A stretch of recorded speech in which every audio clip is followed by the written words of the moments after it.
ትክክለኛ ይበልጥ የሚጠቅም ሰደቃ መስጠት ከፈለክ ከላይ ሲታዩ አቅም ያላቸው ሁሉ የተሟላላቸው የሚመስሉ ነገር ግን በትክክል አቅመ ደካሞች የሆኑ እንዳይጠይቁ ክብራቸውን ጠብቀው ገመናቸውን ሸፍነው መኖር የመረጡ ለሆኑ ፉቀራዎች ፊሰቢልላህ በአላህ መንገድ ላይ የሚታገሉ ጊዜያቸውን ጉልበታቸውን ለአላህ መንገድ ያደረጉ የዱንያ ህይወታቸው ጉድለት ክፍተት ያለበት ግን ሰው የማይጠይቁ ለሆኑት ብሏል ሱረቱ አልበቀራ ላይ።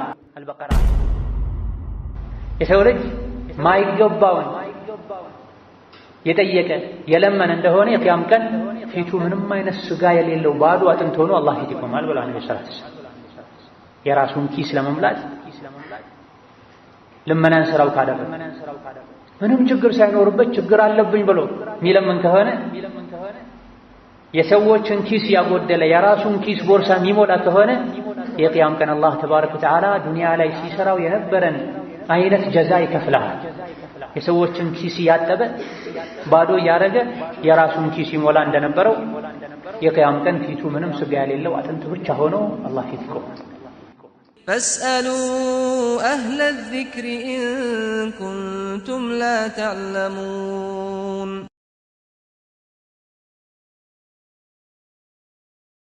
بسم الله الرحمن الرحيم والذين هم في أموالهم النزيا بغنزواቸው ውስጥ حق معلوم መጠኑ የታወቀ መብት ያለ ያደረጉ ከገንዘቤ ውስጥ ራሱን የቻለ መጠን ያለው መብት አለ። ለማን?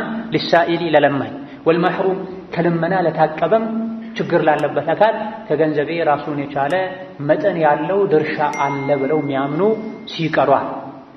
ሶላትና ዘካን አብሮ መጥቀሱን ሁለቱ መቼም አይለያይ። ቁርአን ውስጥ በአንድ እጅ ጣት ሊቆጠሩ የሚችሉ አንቀጾች ሲቀሩ ከዛ ውጪ ያሉ አንቀጾች ላይ ሶላት ከተጠቀሰ አብሮ ዘካ ይጠቀሳል። ወይም ዘካ በሚለው ቃል ወይም ዘካ የተፈለገበት ተመሳሳይ ቃል ይጠቀሳል። አቡበክር ስዲቅ ነቢ ሲሞቱ ዘካ አልሰጥም ያሉ ሰዎችን ተጋድለዋል።